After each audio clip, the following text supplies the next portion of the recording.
नमस्कार दोस्तों, जय श्री राधे कृष्णा बेटा। अब तुम्हें असली रूप दिखाना होगा। जी हाँ दोस्तों, तुम्हें अपने राजगद्दी खुद छीना पड़ेगा। जी हाँ दोस्तों, राजगद्दी सजकर तैयार है। राजा तुम ही बनोगे। अपनी कुर्सी की पेटी बांध लो, क्योंकि साल 2026 आपकी साधारण जिंदगी को एक राजसी ठाट बाट में बदलने के लिए पूरी तरह से तैयार है, खड़ा है।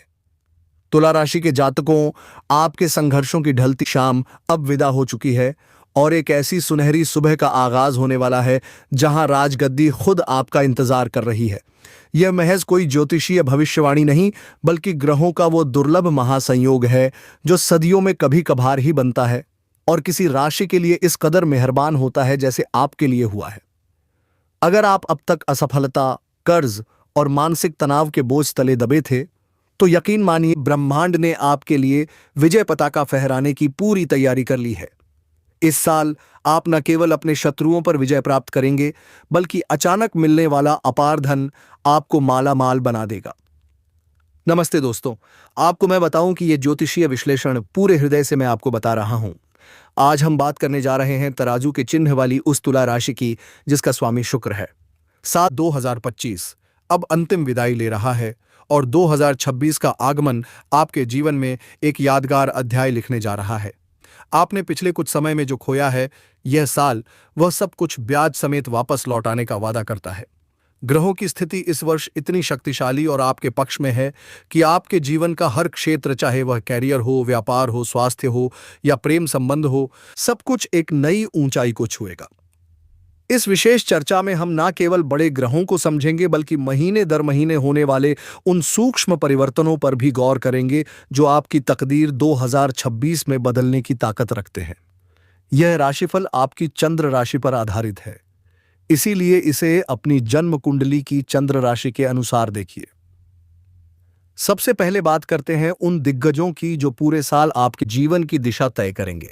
शनिदेव, जो न्याय के देवता हैं, इस पूरे वर्ष यानी कि 1 जनवरी 2026 से लेकर के 31 दिसंबर 2026 तक आपकी राशि के छठे भाव में मीन राशि में विराजमान रहेंगे। ज्योतिष शास्त्र में छठे भाव का शनि किसी वरदान से कम नहीं माना जाता। यह वो स्थान है जहां शनिदेव आपके बड़े से बड़े दुख का अंत कर देते हैं। छठा भाव रोग, ऋण और शत्रु का भाव होता है, और जब शनि यहां बैठते हैं तो वह इन तीनों का समूल नाश कर देते हैं। यानी कि अब ये चीजें आपके जीवन से विदा लेंगी।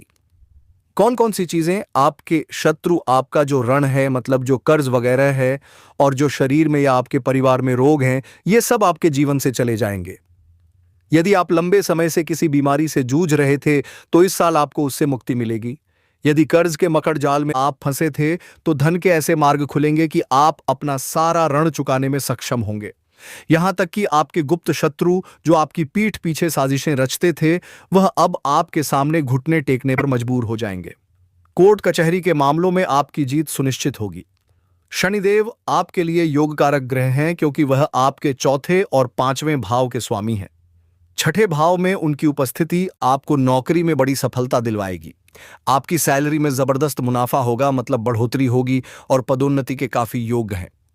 अगर आप नया घर या संपत्ति खरीदने का सपना देख रहे थे तो शनिदेव इस साल उस सपने को हकीकत में बदल देंगे। शनि की शुभता को यह और अधिक बढ़ाने के लिए आपको नीलम रत्न धारण करने की हम सलाह देते हैं। यह आपके लिए बहुत ही शुभ रहेगा। पुरुष इसे दाएं हाथ की और महिलाएं इसको बाएं हाथ की मध्यमा उंगली में 6.25 रत्ती का धारण कर सकते हैं। यह मैं उसकी मात्रा बता रहा हूं। यह रत्न आपकी प्रगति की गति को चौगुना कर देता है, तो यह आप अवश्य धारण करें। आपकी राशि के लिए पूरी तरह से 2026 में यह जीवन परिवर्तनकारी साबित होगा। अब बात करते हैं छाया ग्रहों की, राहु और केतु की। राहु देव साल के शुरुआती 11 महीनों तक आपके पंचम भाव में कुंभ राशि में रहेंगे।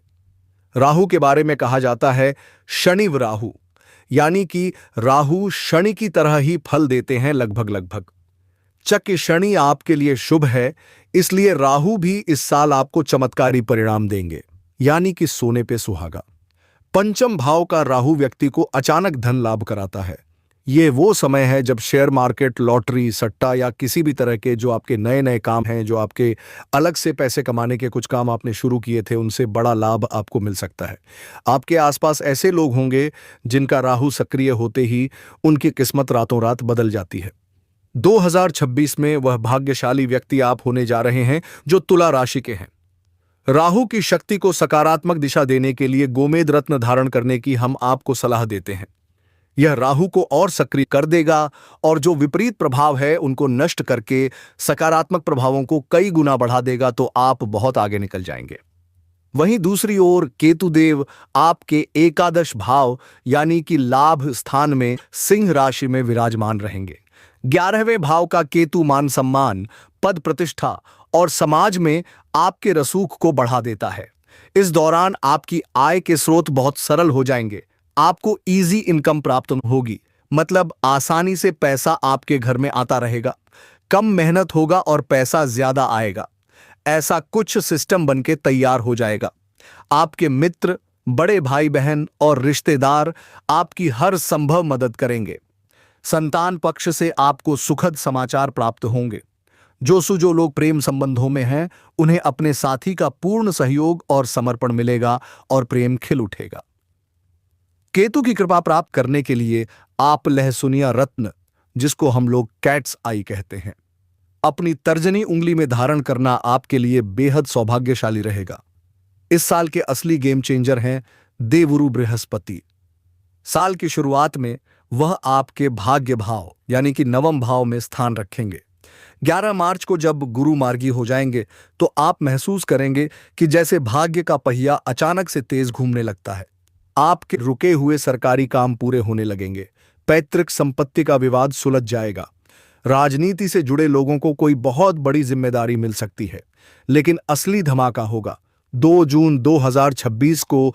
इस दिन गुरु अपनी उच्च राशि कर्क में प्रवेश करेंगे और आपके दशम भाव में हंस नामक पंचमहापुरुष योग का निर्माण करेंगे। और यह जो हंस नामक पंचमहापुरुष योग होता है, यह ज्योतिष में सबसे शुभ योगों में से एक माना जाता है। यह पंचमहापुरुष योग इतना आसानी से नहीं बनता। यह आपके राशि में बन रहा है तो आप समझ लीजिए कि आपके लिए 2026 कितना ज्यादा शुभ फलदायी हो सकता है। दशम भाव में उच्च के गुरु का मतलब है आपकी विजय का डंका चारों दिशाओं में बजेगा। इसीलिए हमने कहा कि राजगद्दी आपके लिए तैयार है, मुकुट आपके लिए तैयार है। आपके मस्तक पर अब राज तिलक सजने वाला है। आपको अपने कार्य क्षेत्र में सर्वोच्च पद की प्राप्ति होगी। आप समाज में एक ऐसी मिसाल कायम करेंगे कि लोग आपके और आपके परिवार के नाम की कस्में खाया करेंगे। आप अपने पूर्वजों के नाम को नई ऊंचाइयों पर ले जाएंगे। गुरु की दृष्टि आपके धन भाव, सुख भाव और छठे भाव पर रहेगी। इसका सीधा मतलब है अपार धन की प्राप्ति, पारिवारिक सुख शांति की प्राप्ति, शत्रुओं पर पूर्ण नियंत्रण, शत्रुओं का पूर्ण सफाया। गुरु की इस शुभता को चरम पर ले जाने के लिए पंचमुखी रुद्राक्ष धारण करना आपके लिए सर्वोत्तम रहेगा। आप इसको गले में पहन सकते हैं, आप इसको बाह में बांध सकते हैं। आइए अब साल 2026 के सफर पर एक नजर डाल लेते हैं। महीने दर महीने क्या क्या खास होने वाला है आपके लिए। सबसे पहले बात करेंगे जनवरी के महीनों की। जनवरी का महीना ग्रहों की हलचल से भरा रहेगा। 13 से 17 जनवरी के बीच शुक्र, सूर्य, मंगल और बुध एक एक करके मकर राशि में प्रवेश करेंगे। मंगल यहां उच्च के हो जाएंगे, जिससे भूमि और संपत्ति से जुड़े कार्यों में आपको जबरदस्त तेजी देखने को मिलेगी। हालांकि ग्रहों की इस भीड़ से कुछ पारिवारिक उलझनें हो सकती हैं, लेकिन अंततः लाभ आपका ही होगा। फरवरी के महीने में यह सभी ग्रह आपके पंचम भाव में राहु के साथ युति बनाएंगे। 3 फरवरी को बुध, 5 को शुक्र, 13 को सूर्य और 23 फरवरी को मंगल कुंभ राशि में आ जाएंगे। यह समय छात्रों के लिए बेहतरीन साबित होगा। उनकी एकाग्रता बढ़ेगी और वह परीक्षा में उत्कृष्ट प्रदर्शन करेंगे। शेयर मार्केट से जुड़े लोगों के लिए यह महीना किसी जैकपॉट से कम नहीं होगा, लेकिन सावधानी भी जरूरी है। पेट से संबंधित कुछ छोटी समस्याएं आपको हो सकती हैं, इसीलिए खान पान पर नियंत्रण रखें। मार्च के महीने में 1 मार्च को शुक्र छठे भाव में उच्च के हो जाएंगे। यह समय आपके विरोधियों के लिए काल बनकर आएगा। शुक्र आपको विलासिता और सुख सुविधाओं पर खर्च करने के अवसर देंगे।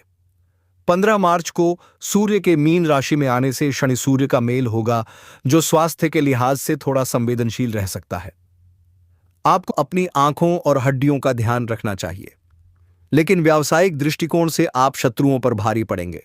अप्रैल 2026 में बड़े बदलावों की बयार चलेगी। 2 अप्रैल को मंगल मीन राशि में जाएंगे, जो आपको ऊर्जा से भर देंगे, लेकिन चोट चपेट से बचने की जरूरत रहेगी। 10 अप्रैल को बुध मीन राशि में नीच के होंगे, जिससे व्यापारिक निर्णयों में थोड़ी सुस्ती आ सकती है। लेकिन 14 अप्रैल को जब सूर्य मेष राशि में उच्च के होंगे, तो सरकारी टेंडर या बड़े अनुबंध आपके नाम हो सकते हैं। दाम्पत्य जीवन में सूर्य का प्रभाव कुछ तल्खी ला सकता है, इसीलिए पार्टनर के साथ संवाद बनाए रखें। 19 अप्रैल को शुक्र का वृषभ राशि में जाना आपके ऐश्वर्य को बढ़ाएगा। मई और जून के महीने आपके करियर के लिए स्वर्ण। 11 मई को मंगल अपनी मेष राशि में आकर आपको भूमि से लाभ दिलाएंगे। 29 मई को बुध का मिथुन राशि में जाना आपके भाग्य को बहुत बल दे देगा। जून में उच्च के गुरु और फिर 15 जून को भाग्य भाव में सूर्य का आगमन आपके जीवन में खुशियों की बौछार कर देगा। विदेशी व्यापार या एक्सपोर्ट इंपोर्ट के काम में आपको मनचाहा मुनाफा मिलेगा। जुलाई के महीने में 4 जुलाई को शुक्र का सिंह राशि में जाना आय के नए द्वार खोल देगा। आपकी पुरानी रुकी हुई पेमेंट वापस आपको मिल जाएगी। 16 जुलाई को सूर्य का दशम भाव में प्रवेश सरकारी नौकरी की तैयारी कर रहे युवाओं के लिए सुनहरी खबर ला सकता है। अगस्त में शुक्र के कन्या राशि में नीच के होने से खर्चों पर लगाम लगाना मुश्किल होगा, मतलब खर्चे ज्यादा होंगे। इसीलिए आपको अपने बजट को बहुत ही मैनेज करके संभाल के चलना शुभ रहेगा। लेकिन जो 17 अगस्त है, उसके बाद सूर्य का स्वराश में सिंह में आना आपकी आमदनी को फिर से स्थिर कर देगा और बढ़ा देगा। सितंबर का महीना आत्म सुधार और विदेशी संपर्कों के लिए अद्भुत है। 2 सितंबर को शुक्र आपकी अपनी राशि तुला में आएंगे, जिससे आपका व्यक्तित्व बहुत ही आकर्षक बनेगा। 7 सितंबर को बुध का कन्या राशि में उच्च का होना आपको लंबी दूरी की यात्राओं से लाभ दिलाएगा। 18 सितंबर को मंगल का कर्क राशि में नीच होना गुरु के साथ नीच भंग राजयोग बनाएगा, जो आपको कोई बहुत बड़ी उपलब्धि या सम्मान दिला सकता है। अक्टूबर का महीना थोड़ा संभल कर चलने का रहेगा। शुक्र, सूर्य और बुध ये तीनों आपकी राशि में वक्री या नीच की स्थिति में चले जाएंगे। इस दौरान सेहत का बहुत खास ख्याल रखना पड़ेगा और मान सम्मान के प्रति आपको बहुत ही सतर्क रहना पड़ेगा।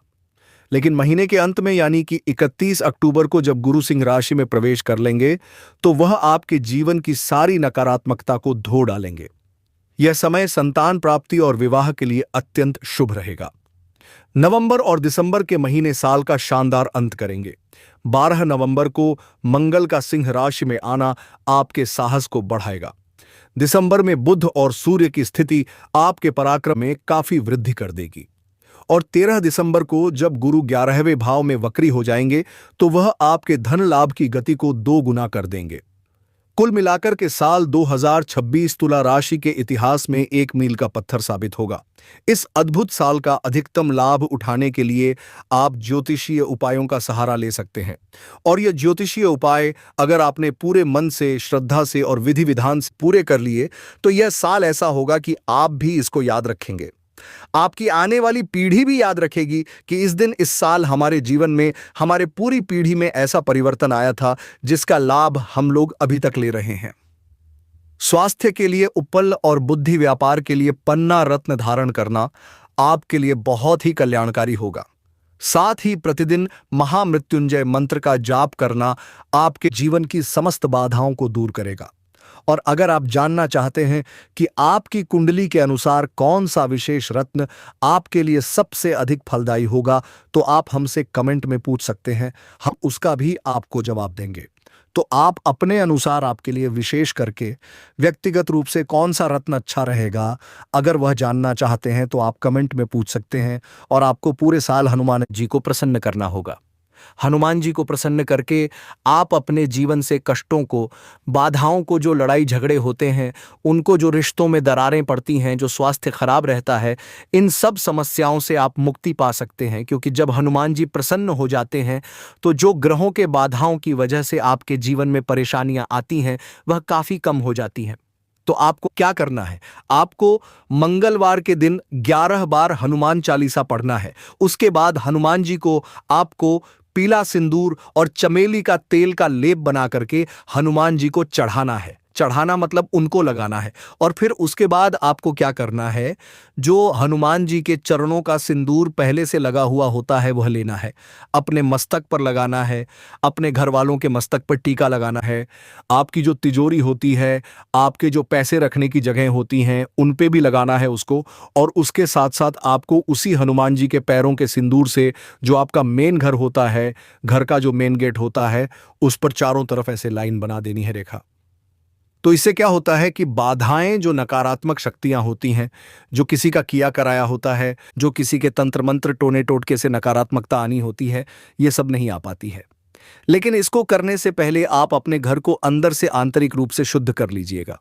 शुद्ध करने के लिए बस 2 काम करने हैं छोटे छोटे। एक तो गंगा जल, जो शुद्ध गंगा जल हो, गंगा जल को अपने घर में आप झाड़ू पोछा लगा के फिर छिड़काव कीजिए। उसके बाद आप कपूर लीजिए, लौंग लीजिए और हरी इलायची लीजिए। इनको जला करके जो इससे धुआं निकलता है, इस धुएं को घर के कोने कोने में फैला दीजिएगा। धुएं कोने कोने में फैला दीजिए। गंगा जल आपने छिड़क दिया था तो अंदर जो नकारात्मकता होती है, जो वातावरण में नकारात्मकता व्याप्त होती है, आपके घर के हवा में, जो आपके घर के कोनों कोनों में छिपी होती है, गंदी चीजों के बीच में, वो सब बाहर निकल जाती है। और फिर उसके बाद जो हनुमान जी के चरणों का सिंदूर था वो आप गेट पर लगा देंगे तो वहां से सुरक्षा घेरा बन जाएगा। तो बाद में ये नकारात्मकता आ नहीं पाएगी। और आएगा कौन? आपके घर में आएगी शुभता, आपके घर में आएंगी लक्ष्मी माता, आपके घर में आएगा धन दौलत, आपके घर में आएगी शांति, आपके घर में आएगा सुख। और इन सब का वास आपके घर में हो जाएगा। लड़ाई झगड़े खत्म हो जाएंगे, आपके घर से जो कष्ट हैं वो खत्म हो जाएंगे, जो एक दूसरे पे क्रोध आता है वह खत्म हो जाएगा। लोग एक दूसरे से प्रेम से बात करेंगे। आप जिस काम में असफल हो रहे थे वह काम सफल होने लगेंगे। आप जो काम सोच के डर जाते थे कि आपके बस की बात नहीं है, वह काम आप हंसी खुशी शुरू करेंगे और उसको पूरा करेंगे और उसमें आपको सफलता मिलेगी। तो ये सारे काम आप देखते देखते चुटकियों में करने लगेंगे। जो आप सोचते थे कि हमारे पहुंच के बाहर हैं, उन कामों को भी आप आसानी से पूरा करने में सक्षम होंगे। तो भगवान भोलेनाथ आप सबका कल्याण करें। एक बार सच्चे मन से जयकारा लगाइए। हर हर महादेव, जय भोलेनाथ।